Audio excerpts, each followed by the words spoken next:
오늘 저에게 주시는 하나님의 말씀은 요한복음 1장 24절에서 27절까지 말씀입니다. 그들은 바리새인들이 보낸 자라. 또 물어 이르되 내가 만일 그리스도도 아니요 엘리야도 아니요 그 선자도 아닐진대 어찌하여 세례를 베푸느냐.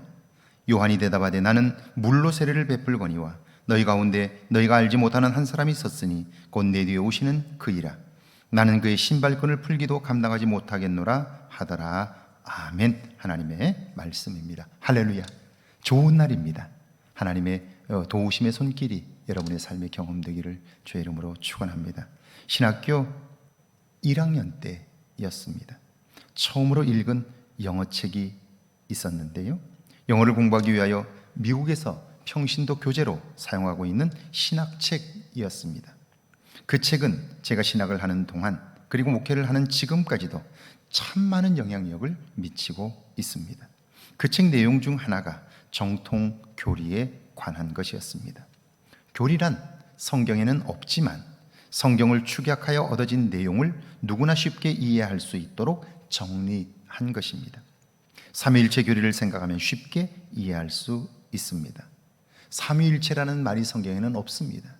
그러나 성경을 자세히 읽어보면 하나님은 세 분의 인격으로 사역을 감당하시는데, 그 세 분의 인격은 하나님이 세 분이라는 말이 아니라 하나님은 한 분이신데 세 가지의 인격으로 성부 하나님, 성자 예수님, 성령 하나님으로 활동하심을 나타내 주는 거죠.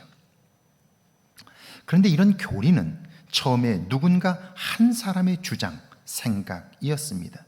그런데 그것이 많은 사람들의 지지를 얻었고요, 그것을 교회가 받아들임으로써 정통 교리가 된 거예요. 그런데 그건 역시 사람의 주장이기 때문에 바뀔 수 있고요, 오류가 있을 수 있습니다. 그런데도 그 교리만 지키는 것을 정통, 가장 정확한 것처럼 믿는 사람들이 있는데, 그런데 그것은 어리석음입니다. 사람의 주장이었기 때문이죠. 24절입니다. 그들은 바리새인들이 보낸 자라. 예수님 당시 유대 사회는 유대교가 거의 모든 부분을 관장하고 있었습니다. 정치, 경제, 사회, 문화와 종교를 아우르고 있었기 때문에 그것은 그 사회의 거대한 권력이었습니다. 힘이었어요. 그런 엄청난 권력은 당시 두 개의 종파에 의해 움직여졌는데요, 핵심 권력을 가진 사람들이 바리새파 사람들입니다. 사두개파 사람들 역시 바리새파에 비해 약했지만 일부 힘을 가지고 있었습니다.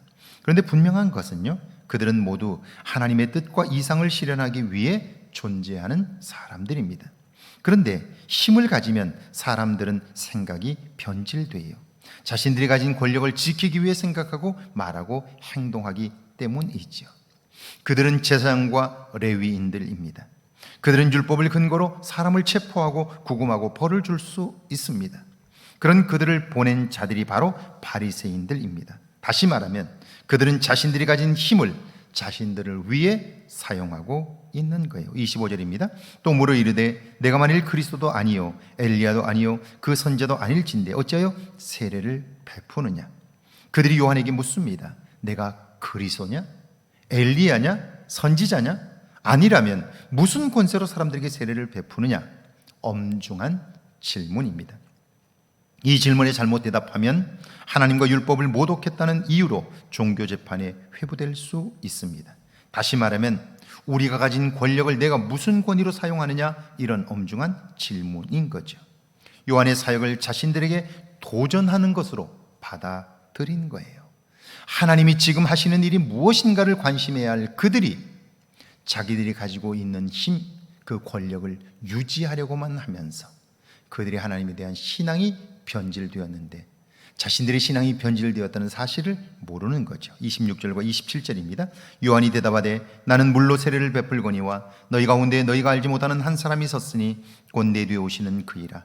나는 그의 신발끈을 풀기도 감당하지 못하겠노라 하더라.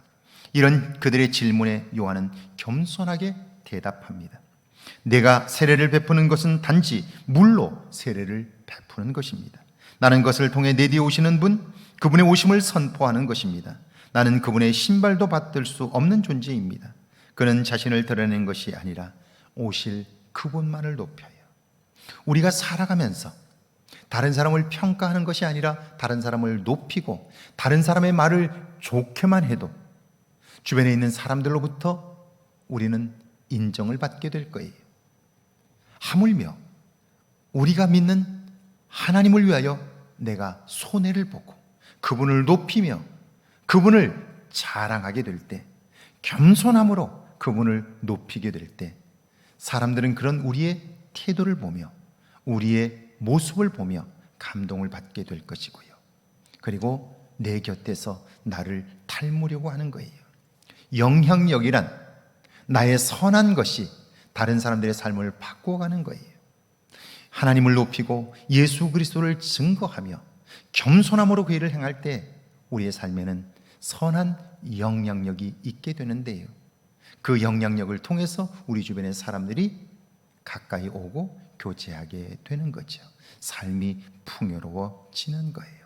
이런 삶의 영향력이 있기를 주의 이름으로 축원합니다. 함께 기도합니다. 오늘 나에겐 힘의 논리가 있지 않은지 돌아보게 해달라고요. 그리스도를 믿는 나에게도 그리스도만을 높이는 겸손함이 있게 해달라고요. 함께 기도합니다. 하나님 아버지, 은혜와 사랑을 감사합니다. 오늘 나에게도 내가 모르는 사이에 힘의 논리가 있지 않은지 돌아보게 하옵소서. 그리스도를 믿는 나에게 그리스도만을 높이는 겸손함이 있게 하옵소서. 그리하여 선한 영향력으로 오늘도 하루를 살게 하옵소서.